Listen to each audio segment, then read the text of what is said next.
Итак, друзья, всем огромный привет! Я очень рад видеть вас на своем канале. Итак, сегодня на дворе у нас 24 декабря. Ребята, 24 декабря 2025. И вот я решил немножечко прокатиться по, так скажем, новогоднему праздничному городу. Сейчас заедем в город, посмотрим, что как. Вот, немножечко развеется. Ну, в общем, ух ты, тут посрубали или дом снесли что-то. Сейчас в машине сидишь низко, поэтому не видишь, а сейчас я повыше, так сразу заметил. Вот, немножечко пообщаемся. Вот, и я поиграюсь тут с настройками камеры. Вчера я буквально попробовал там разные варианты. Вот, как вот, и в 5,3К снимал, в 4К, и, короче, квадратом, да, полным сенсором, и всяко разно. Короче говоря, получилось так себе.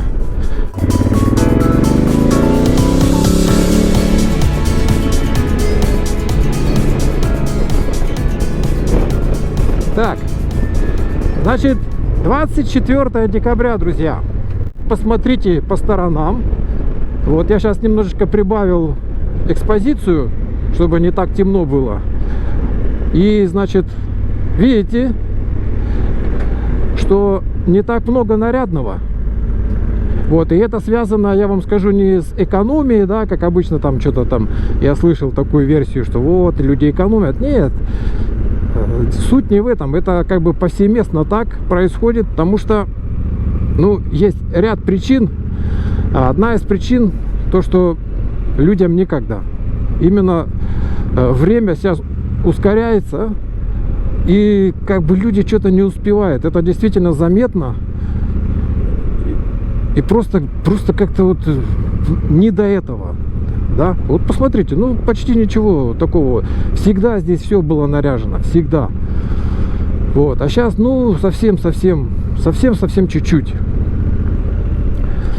А вторая причина, ну, она как бы косвенно связана с первой. Это, в общем-то, люди чувствуют, что что-то не так, что-то грядет, что-то как-то все ненормально в этом мире. Вот. И это такое внутреннее ощущение. Поэтому, я думаю, что именно поэтому так и происходит. Так, сейчас мы повернем направо. Попробуем проехать туда, в центр. Вот, проедем по центру. Спросите, почему я тут выехал в такое время вечером 24 декабря на мотоцикле, вместо того, чтобы там где-нибудь уже пьяным принять на грудь и, так сказать, сидеть, лупить глаза в телевизор. Я вам скажу, что мы уже последние несколько лет, ну, уже так давненько не отмечаем Рождество. У меня насчет этого есть свои причины, конечно. Так, а что, здесь налево, получается, нельзя, что ли, да? Ну, повернем направо.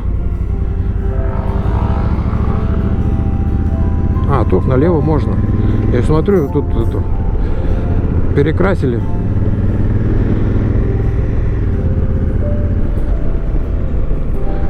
Вот. Наверное, пьяный. Фигачит на красный.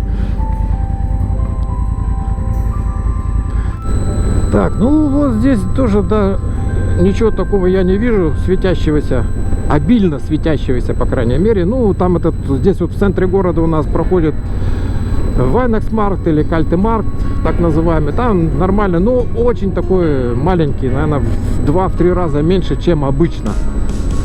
Вот. Здесь тоже, видите, этот парк всегда был наряжен. Вот, ну, собственно говоря, вот, ну, если интересно, почему я не отмечаю, знаете, я как-то, ну, давненько, будучи еще православным, мы отмечали, конечно, Рождество, вот, 7 января, да, ну, 25 декабря по юлианскому календарю.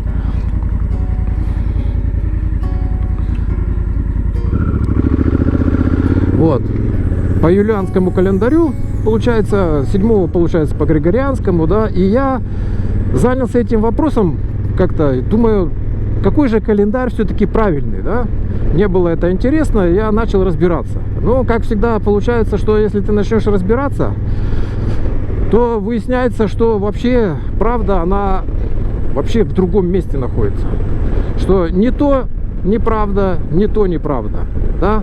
В общем-то, получилось так, что ни один календарь, ни юлианский, ни григорианский неправильно указывает нам дату Рождества. Это чисто придуманная дата, да? Вот, поэтому это меня насторожило, и я, в общем-то, стал относиться к этому празднику чисто, знаете как, ну, событие-то все-таки это произошло 2000 лет назад, да, поэтому, ну пусть будет эта дата, раз это неправильно. Мало того, что неправильно указан ни месяц, ни день, даже год. Даже год. Это не нулевой год, да, Рождество, а, ну, где-то 2-3 года до нулевого года родился Иешуа Машиах, да, Иисус Христос. Вот. И, в общем-то, ну, потом, знаете, вот, и, в общем-то, знаете, поиск правды, поиск истины вообще меня, так скажем, вот, и теперь я не отмечаю ни по православному, ни по католическому, никак. Вот, могу сказать, что, ну, приблизительно, мы точно не знаем эту дату, но есть два варианта. Это, вот, как я сказал, 2-3 года до нулевого года. И, скорее всего, ну, я склоняюсь тоже к такой версии, скорее всего, 1 числа месяца Нисан Господь родился, то есть весной, незадолго до Пасхи. Вот, ну, и возможен второй вариант, это осенью. Вот, осенью, возможно, на Йом-Кипур, да, осенний праздник, ну, в конце сентября получается. Вот, но точно дата не установлена, поэтому никто не знает. Мы только предполагаем. Поэтому выдумывать вот эти все даты, а от этой даты скачут другие даты, там, Благовещение и так далее, всякое, тому подобные вещи. Вот, которые тоже не соответствуют действительности. Вот, знаете, да, такое известное выражение, что, познав истину, истина сделает вас свободной. И я вот, так скажем, вот, по крайней мере, когда я узнал определенные истины, да, вот, я могу сказать, что она действительно меня освободила вот от этих вот, допустим, даже вот от этого языческого поклонения, которое происходит от всех елок и тому подобных вещей. Это чисто традиция, языческая традиция. Вот, была бы она, знаете, такая нейтральная, еще бы полбеды, но она имеет свои демонические корни. Вот. Помимо того, есть еще одна истина, и она принадлежит моему мотоциклу, как ни странно, да, моей Африке. И знаете, это вот то, что это произошло, подтолкнуло меня просто расстаться вот с церковной системой, да. Ну, я называю вот эти конфессии, да, церковные, католичество, там, православие, это такие религиозные системы на самом деле.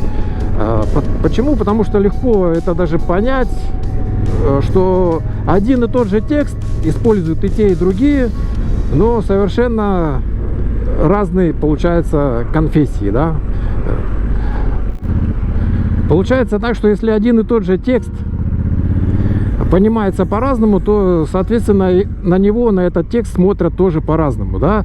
И вот я применяю такое слово, как религиозные очки, например, да? Вот я там где-то в одном из своих путешествий там говорил, что мы все так носим очки там разного типа. Вот есть религиозные очки, и на этот текст ты смотришь через эти очки, и ты видишь совершенно иной смысл. Вот. И Африка тут, так сказать, вмешалась. Ну, на самом деле, я так скажу, что когда я готовился к путешествию, вот, следы допотопной истории, да, ну и до этого были путешествия, я искал вот эти памятники, древние памятники каменные, да, понятно, что это строили не люди, по крайней мере, не только люди, и руководили этими людьми не люди, да, то есть и как бы всякие там теории других цивилизаций и тому подобное натолкнуло меня просто на то, что я занялся изучением этого вопроса, да, поиском материалов, что же все-таки произошло. Вот, это привело меня к 6 главе книги «Бытие». Вот. И там есть... Ну-ка, проедем вот здесь. Короче говоря, вот, скажем так, разобраться с этим вопросом. И когда я там начал разбираться, я выяснил то, что вот центр, ну, уже почти спит. Уже никого. Все дома сидят, один я тут болтаюсь.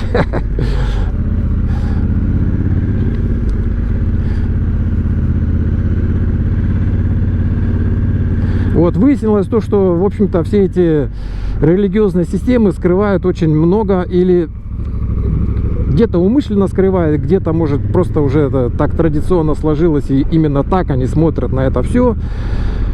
Поэтому вся эта демоническая сила, которая участвовала в строительстве всех этих вещей, да, вот, они пытаются ее как-то немножечко спрятать, как-то замаскировать, там, ну и выдать под разными там терминами.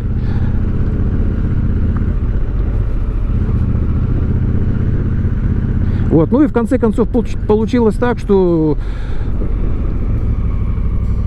я просто не хотел соглашаться с этим враньем, да, умышленно это вранье. Когда-то оно было умышленно, а теперь это чисто, знаете, уже традиционно так сложилось. Ну, ты что, самый умный, что ли? Вот. И точно так считает и тот, и другой, а ты тут это самое нам рассказываешь. Ну, короче говоря, вот. Я покинул все эти религиозные системы, и благо сейчас мы живем в мире информации, да. Так, а ну-ка сюда повернем сейчас. В мире информации, где этой информации просто завались, и можно разобраться. Знаете, вот если привести такой пример, если человек захочет разобраться в устройстве мотоцикла Африки Твин, да, он найдет все, что нужно. Все найдет. Вот. Все учебники по материалам, и для чего, и как было изготовлено, почему применен такой материал, почему не такой, и так далее, так далее. Помимо, вот, знаете, конкретного устройства этого.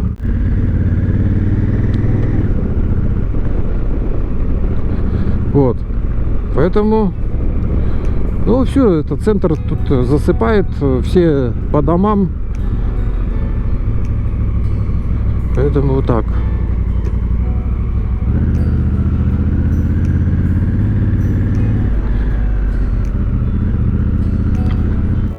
Ну, проедем сюда, сейчас посмотрим. А, сюда направо нельзя, налево тоже нельзя. Здесь кирпич, там кирпич. Ну и ладно.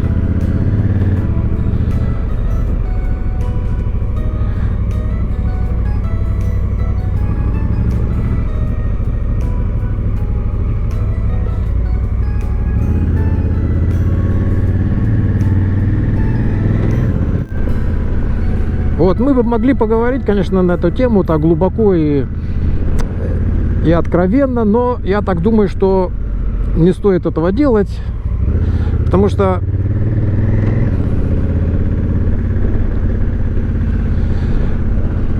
ну, во-первых, даже потому, что это как бы, ну, немножечко, я бы об этом с удовольствием поговорил, так, знаете, где-нибудь побеседовали, там, сидя у костра, где-то так, знаете, такую дискуссию можно было бы вести, спрашивать, интересоваться, но вот так вот в монологе это не очень интересно. Ну и все-таки, вот знаете, вот при рождении каждый человек, да, когда рождается, он, так скажем, ну, если заглянуть, родился человек, он рождается, этот маленький младенец, с таким чемоданчиком. Вот, и в этом чемоданчик, если заглянуть, то там, ну, у одного будут там, скажем, там кисти, краски, это художник. У другого там, скажем, ноты, это там музыкант. У третьего там гаечные ключи, это там какой-нибудь механик, да. Вот. И так у каждого. То есть мы рождаемся вот с этим чемоданчиком. Вот в моем чемоданчике лежали ключи и вот все, что касается мотоцикла. Поэтому это вот с этим чемоданчиком я не расстаюсь. Вот. Но это, конечно, не значит, что больше меня ничего не интересует. Интересуют и другие вещи, но они уже, так скажем, личные такие для меня. Если бы я там родился, скажем так, с энциклопедией какой-то там, ну, может быть, или там с указкой, да, был бы там учителем, вот, тогда можно было бы и поговорить. А так, вот, я просто вам сейчас делюсь тем, что как я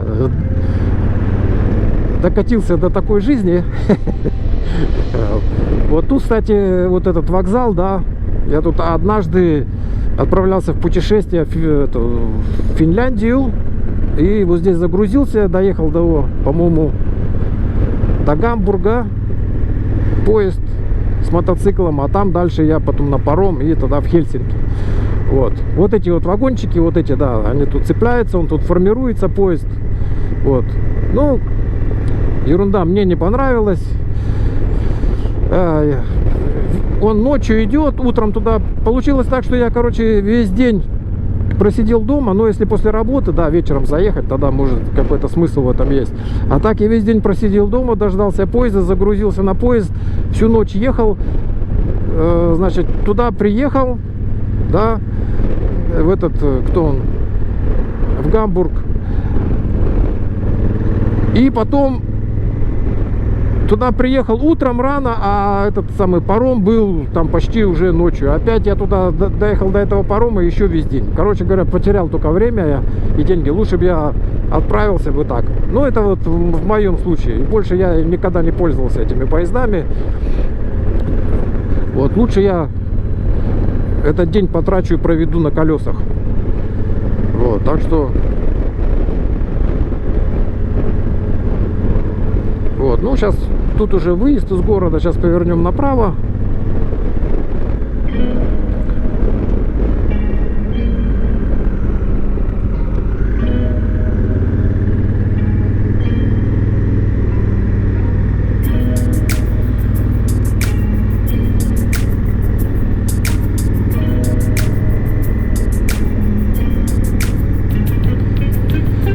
Вот тут, значит, ну, поедем посмотрим город немножечко. Вот, это значит, когда-то это была Милка. Вот этот завод шоколада. Милка. Такой запах. Я помню, я только приехал сюда, в Германию. Вот здесь я вот парковался, а там дальше был этот институт по изучению языка. Там у нас были эти курсы по языка. И вот здесь я парковался, всегда был такой запах шоколада. А сейчас вот не пахнет. Купили французы, ну вот она, фирма это называется, Монделес какая-то или что. Вот, а там вон она, Милка осталась, старая вывеска еще. Вот. Так что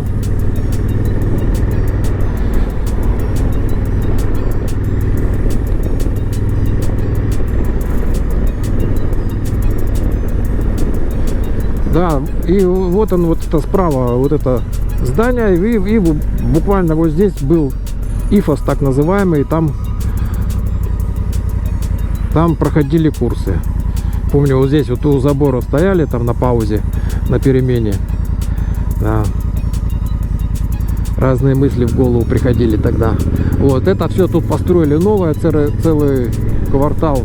Здесь вот офисное здание, я даже не знаю, Ландерзамта, что ли, они сюда. Вот это Арбайтзамт, биржа труда, так называемая, вот эта вот серенькая. Там мы сейчас сюда повернем налево. Так, чисто проедем.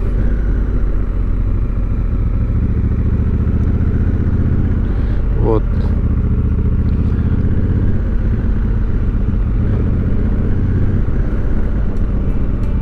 Вот, так что благодаря мотоциклу, благодаря путешествиям я покинул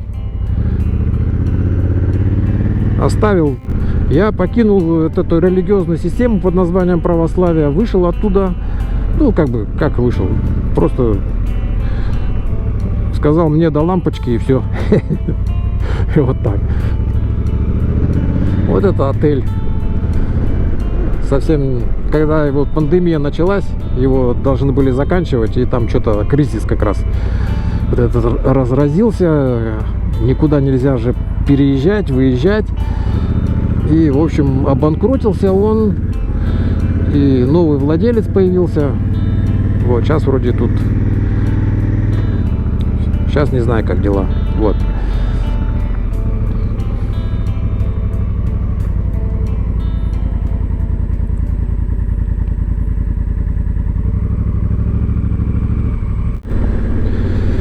Вот, ну сейчас проедем тогда туда, в Штеттен, или я оттуда приехал, ну неважно. Проедем туда вдоль линии.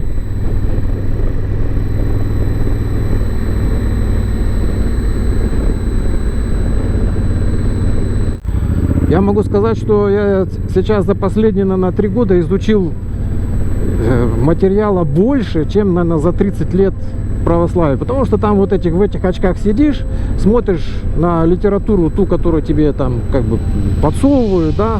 Вот здесь это не наше, это тоже не наше, это там лучше не читать. Вот. А теперь я читаю все, что считаю нужным. Вот. Слушаю того, кого считаю нужным, и так далее. Так, ребята, у меня садятся батарейки, я сейчас поэтому буду заканчивать. Да и снег пошел уже. Не хотелось бы, чтобы раскисло. Короче говоря, вот начало Швейцарии. Наш городок прям находится на границе. Да, ну, то есть он соединен. Вот этот таможенный переход буквально. И вот за этим лесом там я живу, да. И получается у меня прям в лесу проходит тоже граница. Но неважно.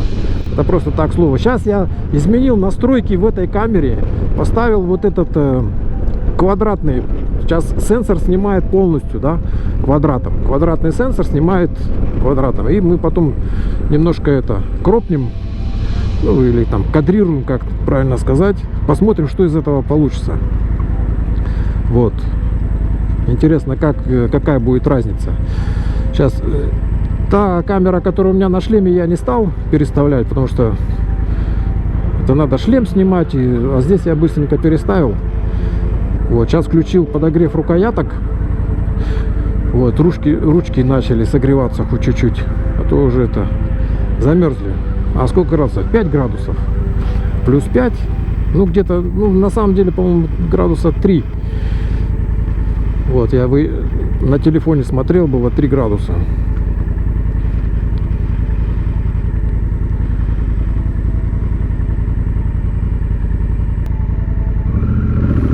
Вот. Ну, что еще вам рассказать, ребята?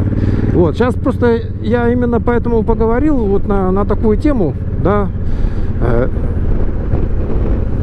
религиозную, потому что так или иначе мы, вот, ну, я, по крайней мере, я и многие другие, моя семья, мы ожидаем больших перемен, и эти перемены грядут. По-моему, только слепой не видит вот то, что происходит. Конечно, мы сейчас не можем. Вот, насчет дат, да, всевозможные даты уже прошли, и теперь, в общем, я понял, так что надо смотреть, как будут пророчества сбываться насчет политической вот этой всей кухни, так скажем. А политическая кухня, она так или иначе вся будет сосредоточена на Израиле, на Иерусалиме. Вот, и мы сейчас видим, как там все это, сгущаются тучи над Иерусалимом, и перед тем, как начнется серьезная война, которая там на Ближнем Востоке разразится, я думаю, в ближайшее время, именно перед этим самым и будет вот это восхищение. Потому что я подумал так, что все даты прошли, все возможные календари пересчитаны, все пересчитано, потому что существует календарь, ну понятно, григорианский, юлианский, они отпадают, есть еврейский календарь, есть календарь Еноха. Вот, и по всем этим датам, как бы, вот эти все пророчества, праздники и так далее, они все миновали. Вот. По-моему, вчера прошел последний день Хануки. Вот, и поэтому, ну, есть еще по календарю Еноха, да, вот, по-моему, до полнолуния, это будет числа 5 января. Вот, это последняя дата, которая так или иначе связана вот, ну, с календарями. Вот. Но я так думаю, что если получится, что к этому времени там на Ближнем Востоке произойдут вот эти события, то да, то вполне это возможно. Если нет, значит будем ожидать дальше. Вот, потому что вот так. Ну, это мое убеждение, это мой взгляд на это. Все, вы можете иметь, конечно, совершенно другой и сказать, что это все не имеет никакого смысла, пожалуйста. Точно так же, как и с этим праздником, с Рождеством. Вот. Если кто захочет разобраться, я думаю, он разберется и выяснит. Я думаю, что действительно выяснит то, что все это, короче, это фальшивка. Все это фальшивка, ребята. Вот, но опять же я просто еще раз повторюсь о том, что ладно бы это просто была фальшивка и так, ну давайте так, а на самом деле это все связано все-таки, так скажем, с отрицательной силой, которая существует. Вот. И началось это, ну, еще, ну, грубо говоря, так, главным таким был, главным маркером это Блаженный Августин. Вот с него началось, возникла новая теория замещения, да, то есть как бы Израиль был замещен церковью, и вот оттуда все пошло и поехало. Вот, так что вот так. Это говорит как раз еще о том, что каждый из нас свободен в своих мыслях. Вот, поэтому, друзья, я не знаю, может быть, сейчас посмотрю, как пройдут эти тесты, и потом, может быть, настройки камер поменяю. Вот, и завтра еще прокачусь, если погода позволит. Вот, может быть, какую-нибудь другую тему затронем, поговорим, пообщаемся на другую тему. Вот, путешествие я пока не планирую никак, это ни к чему не готовлюсь. Ну, могу только сказать, что если оно все-таки произойдет, да, вот, то, ну, понятно, что я поеду опять в Турцию, там у меня есть незаконченные дела, вот и все. Поэтому как бы быстренько составлю маршрут и поеду. Так, ну и все, на этом с вами, друзья, прощаюсь.